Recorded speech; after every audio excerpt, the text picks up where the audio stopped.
Dickhead. How's it going, guys? And welcome to the channel. It's been a minute since I posted a video. For those of you who are curious as to why I'm taking an extended break, just check out my posts in the community tab here on YouTube. But with the recent playtests for Unreal 5, this is something I really wanted to get out to you all. You've probably seen plenty of videos already on this topic, but the vast majority of them are all sunshines and rainbows, with a strong hint that the devs are looking to push this live very soon. And I'll be honest, I really don't think we're ready yet. There's a fair bit to go through in this video. Some good, some not so good, some stuff you probably aren't aware of, and a few points that I find rather worrying. And that's exactly what this video is going to be about. However, before we dive into this, if you've been looking at getting into Squad, or have a friend looking to buy the game, but you missed out on the sale, and can't justify the full price tag, I have just the thing to help you. If you head on over to Squad's online store and quote Honcho 30, you will get a 30% discount for Squad. And not only does it help you save money, but I also get a percentage of each sale too. And all of that helps me in my quest to become a full-time content creator. So, you're saving money, I'm getting some. So help a brother out and use Honcho 30 to save yourself some cash. This only works directly from the Offworld store and not on Steam, who take a hefty cut themselves. But there is a link in the description down below, so click on that. Right, let's move on to the topic of Unreal 5. After partaking in the 2 public playtests and various private ones in the run-up, I can comfortably say things are moving in a positive direction. The game does look a lot better, more detailed, albeit that some of the player models look horrifically dated now, but I imagine that will be addressed in the future. The new sound engine is fantastic, and much more reliable and immersive than what we have currently. You will, however, have to relearn a lot of the weapon sounds again, though, as a bunch have changed, but some of the stuff sounds super punchy. There's still far too many vehicles borrowing sound files. It's impossible to know if that's a Chinese truck or an American truck. And yes, I am that kind of person who can tell the difference between the engine sounds. A Cummins diesel sounds totally different from the 60 M3 diesel engine that is in the Chinese trucks, even if it's supposed to be a copy of the Cummins. And there's many other examples of this throughout, so I hope it gets addressed going forwards. The new Al-Bazra reworked map is an absolute masterpiece. It's by far the most detailed map in game right now, and has a lot of focus put on infantry combat, which means there's loads of channels to move through, plenty of cover to hide behind, and very few wide open areas where you can get decimated by a tank that's 800 meters out, and you can't do anything to it, because the infantry combat overhaul completely nerfed your anti-tank weapons. It does really lead itself to plenty of different strategies and playstyles, both for infantry and vehicles. If this is a new level or what maps are going to be, this is a very promising thing for Squad, as a lot of the older maps, whilst they have their charm, feel very dated. The other great thing about this map update as well is the lanes don't completely suck ass. It looks like there's been some thought put into it, which means we can finally play other game modes on Al-Bazra than Invasion. Now there's a few things I do want to drag over with Al-Baz. Performance is still lacking on this map, but the devs have been very open and are working on improving this going forwards. There is finally a highlighted map border, so people know exactly where the edge of the map is, so you can no longer drive off the map accidentally without realizing it and then suddenly die, like what I see in every other game on the northern side of Al-Baz when people leave main and just blow up and die. But, I mean, at least that's what you think, because the border lies, and it says you're off the map well before you get anywhere near it in places, which makes things a bit tense at times. Oh, and not to mention there are parts of Maine which are listed as being out of the map as well, so there's plenty to keep you on the edge of your seat.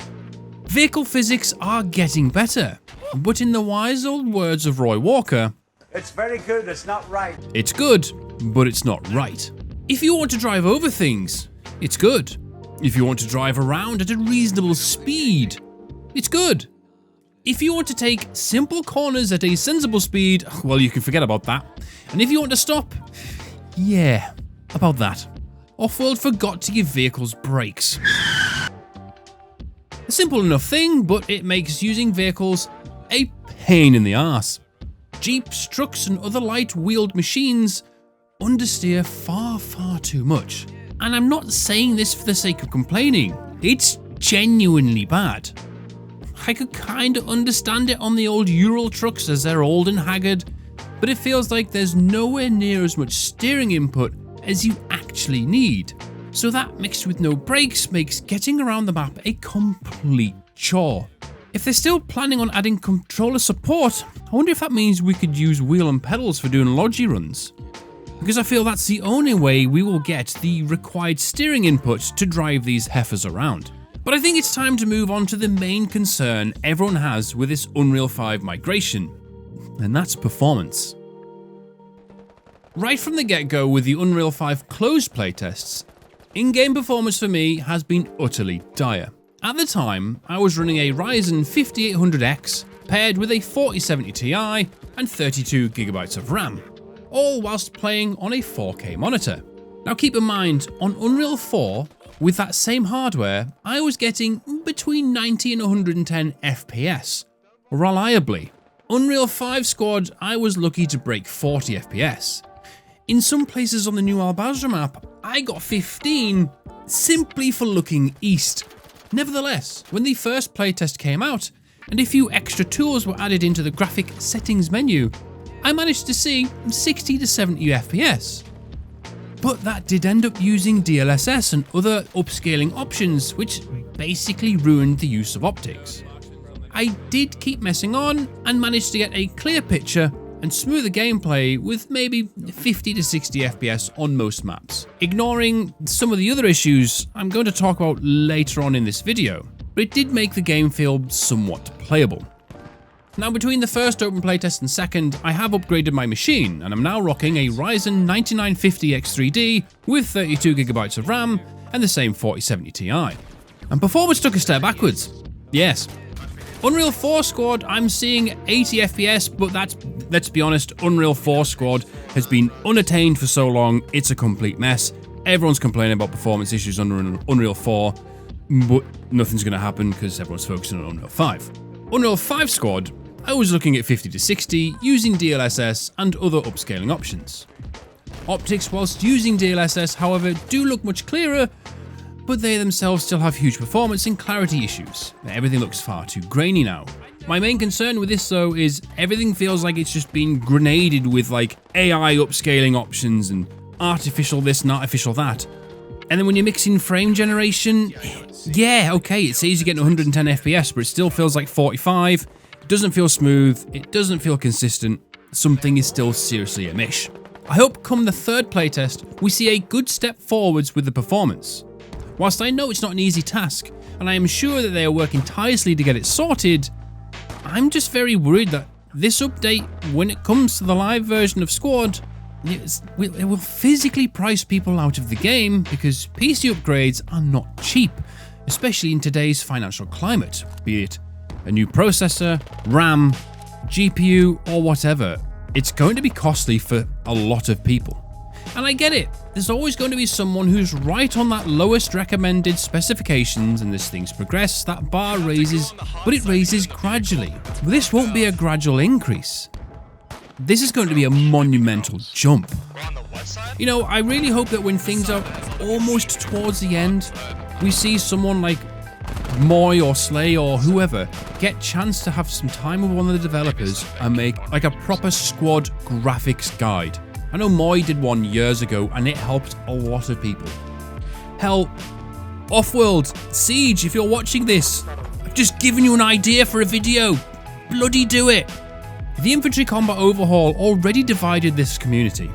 This update may do the same again, only over financial restrictions. But I do remain optimistic that Offworld will continue to work to get this right. Now, other things that some folk haven't really touched on is server-side performance right now is abysmal. This is something the devs are aware of and they have been grafting hard to iron out. Early playtests, the servers would just crash for fun, whereas now, yeah, they can handle what's going on. The TPS or tick rate of servers is just a bit all over the parish, and this lends itself to have a few issues that affect everyone's gameplay. Hit registration is almost as bad as it is in Escape from Tarkov. It's slow, it's delayed and unreliable. Pika's advantage is monumental. And there's loads of hitching. And it loves to mass disconnect people for fun. Now, a bunch of these issues the devs are aware of, and that Slim Norby has been very kind to open up about a few of these bits within the Squad Partner Discord. I just don't know if I can share that information with you right now. Maybe I can with the next video. But apparently a lot of this that has been publicly said is linked with grenades and how they work. But I feel problems stretch a lot deeper than that when it comes to a server holding a consistent and reliable 45 TPS. Now, currently on Unreal 4, my server Dead on Dismount has a very reliable TPS of 64. Things like artillery and mortars can have an effect on it, depending on what it's hitting, and a few more larger maps like Sunshine Islands can impact the TPS marginally as well, but it's always reliable and it's always steady. In Unreal 5, these TPS issues have been lending themselves to all kinds of problems like the reload bug and inability to get in and out of vehicles, for example, and as I said, the mass disconnects and other bits and bobs. But server performance impacts your experience in Squad a lot more than you think. It's easy to tell when you're playing on a low-spec server compared to a high-spec one. And this goes back to what I was saying before about people being priced out of the game. Server owners and providers will get caught with that same slap of having to fork out more to improve the experience for everyone else. And server providers can't just magic up all of these servers to a new required specification willy-nilly. It's going to be a costly and time-consuming process. But end of the day, if you release a game and the servers can't handle it, it's just going to leave a negative, horrible taste in everyone's mouth, because the servers are going to be running like crap, which means the game's going to run like crap, which means everyone's going to think, well, this game's just crap. And speaking of bugs, this is what is affecting the Unreal 5 playtests the most. There's so much stuff that is bugged or broken, it's unreal. But oddly enough, I'm not that downbeat about this. If anything, I actually think that's a really good thing. Because if something is bugged now, then it's the perfect time for Offworld to fix it properly. So hopefully going forwards with these playtests, ironing out a lot of these bugs will actually be rewarding for the developers, because there's nothing more demotivating than fixing something, only to have to keep refixing multiple times because it keeps breaking. So hopefully this is the perfect opportunity for the developers to fix and unwind their self-proclaimed spaghetti code. Look, all in all, things are progressing well. The game isn't a complete and total shambled mess, no, but at the same time, it's nowhere near releasable. When the next Unreal 5 playtest comes up, you can be assured I will be getting a feel for it, and I'll keep you all as informed as I can on how I feel things have changed, what's better, what's worse, and what direction things seem to be going in. But for now, thank you all for watching. Don't forget to subscribe for more squad guides, gameplay and updates, and I promise I will be back real soon. Again, if you want to know what's going on, check out my community tab on YouTube. All the bits and bobs are in there. But till then, you can catch me in my Discord or my squad server, Dead on Dismount. And you take care.